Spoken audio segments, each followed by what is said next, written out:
Basic routing and dynamic routing, both the concepts are clear till now. And we also know how to return a string or render a view when someone visits a route. Now, we will talk about how to use a controller and bind it to a route. Let me show you with an example.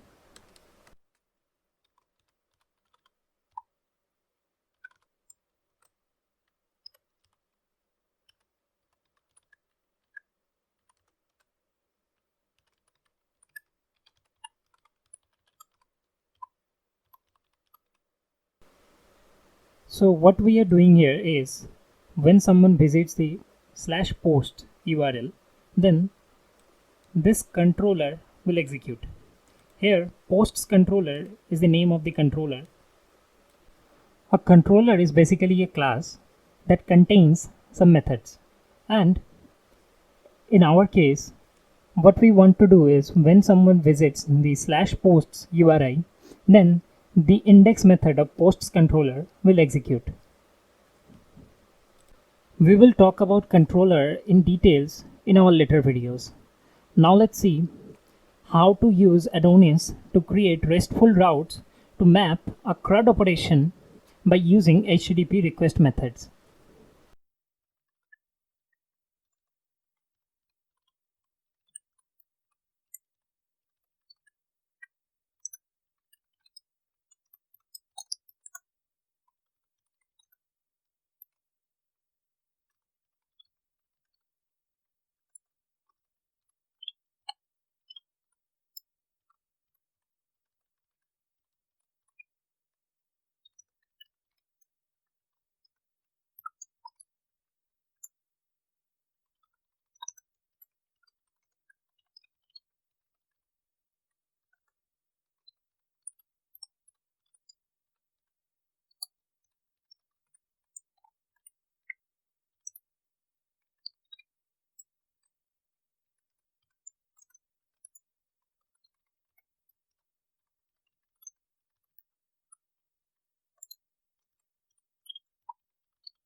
So what we are doing here is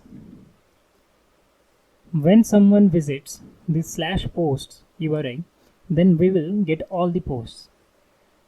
When someone wants to submit a post, then that person submits a request to the /posts URI, and that is a HTTP post request. In that case, we will store the post. When someone wants to get a single post, then in that case we are using dynamic routing and we are passing the ID and get the post by using that ID. After that, we are using the HTTP put request to update a post, which is mentioned again using the dynamic routing. In the same way, we will also use the HTTP request method delete to delete a particular post by providing its ID. So this is how we can create RESTful routes to map a CRUD operation. However, there is one shortcut called resources, and by using that we can read all of these methods, and Adonis will itself register those routes for us. Let's see how that works.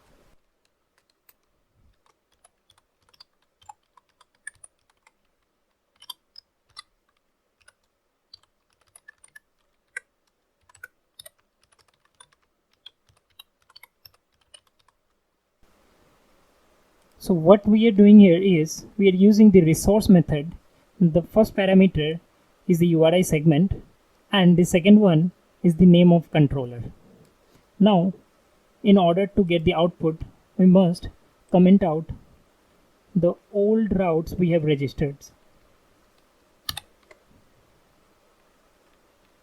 Now let's save it. And now if we use the command list routes,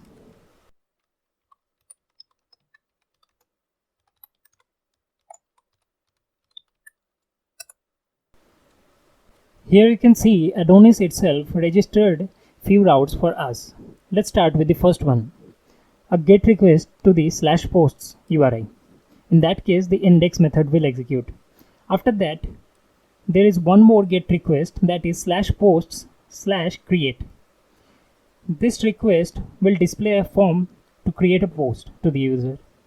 In that case, the create method will execute. After that, when someone fill the form and submit that form, it will go to /posts, and at this time it's a post request. In that case, the store method of controller will execute. After that, when someone wants to get a single post, in that case we are using the show method of posts controller. After that, when someone wants to edit a single post, in that case this URI pattern will be used, and the edit method of post controller will execute. And finally, we can use put or patch any HTTP method to do an update operation. In that case, we are using /post/:id. We are passing the ID, and the update method will use that ID to update that particular post. And finally, the delete method. The delete method will execute the destroy method of the posts controller. In the same way, we are passing the ID to the delete method, and the destroy method will take that ID, fetch that post, and delete it from the database. So this is how resource work in Adonis.